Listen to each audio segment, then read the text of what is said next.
Hey guys, welcome back to the channel. Hope everybody's doing good out there today, and thanks for taking a couple minutes out of your day to check this video out today that I'm doing on floggers. And I wanted to pose a question to everybody. Do you think floggers should be banned in tournaments? Do you think they're not good for tournament fishing?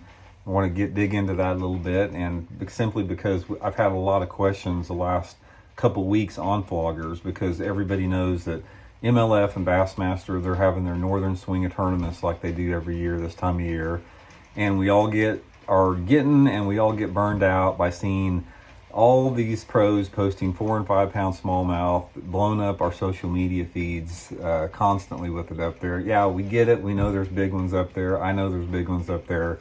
And that's sort of the thing that comes along with the June through August period when they make that northern swing up there. But specifically, let's talk about floggers a little bit.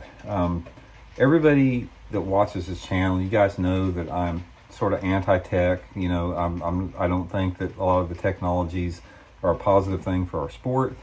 We've talked about that before. I don't want to get into it here, but specifically I want to talk about the flogger.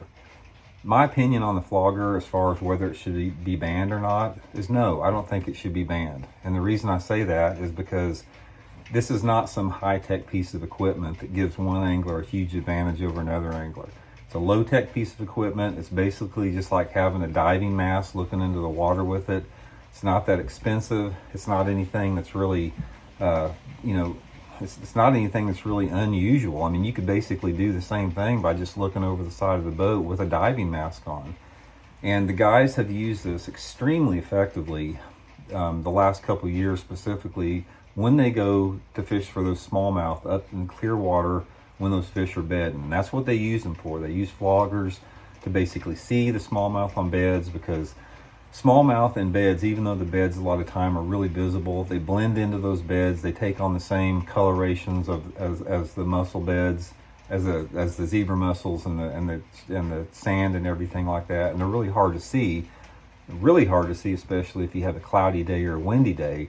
And that's when that flogger really comes into play, is when you don't have those super calm days and the surface is broke up and you simply can't see them. They can stick that flogger down in the water on windy days and they can see those big smallmouth on beds.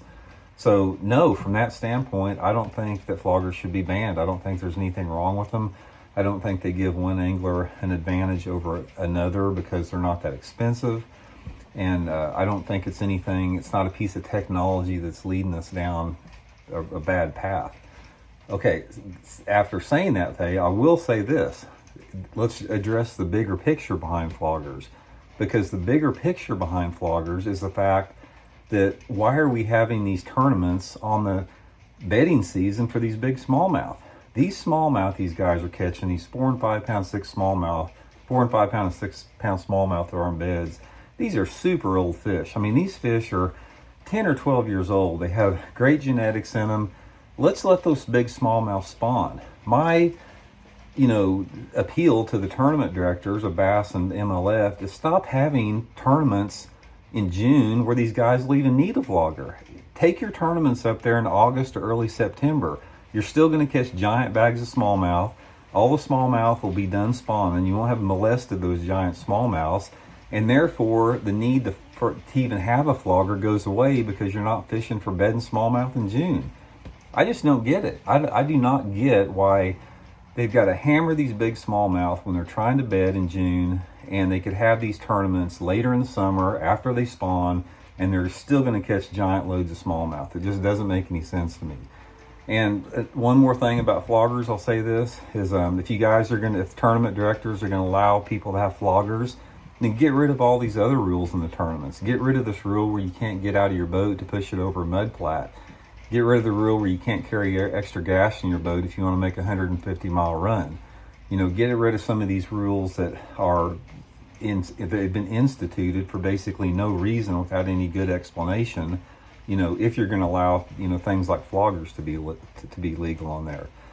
That's sort of my stance on it. Pretty short and simple. I don't think that floggers should be banned. I think that if there's anything that should be banned, it's having bass tournaments when these giant smallmouth are on beds trying to spawn. That's the thing that should be banned a little bit. Come back later in the year, and then we'll get rid of two problems with one with one swoop there. But anyway, let me know what you guys think. What do you guys think about floggers? Do you think they're a good deal? Do you think they're a bad deal?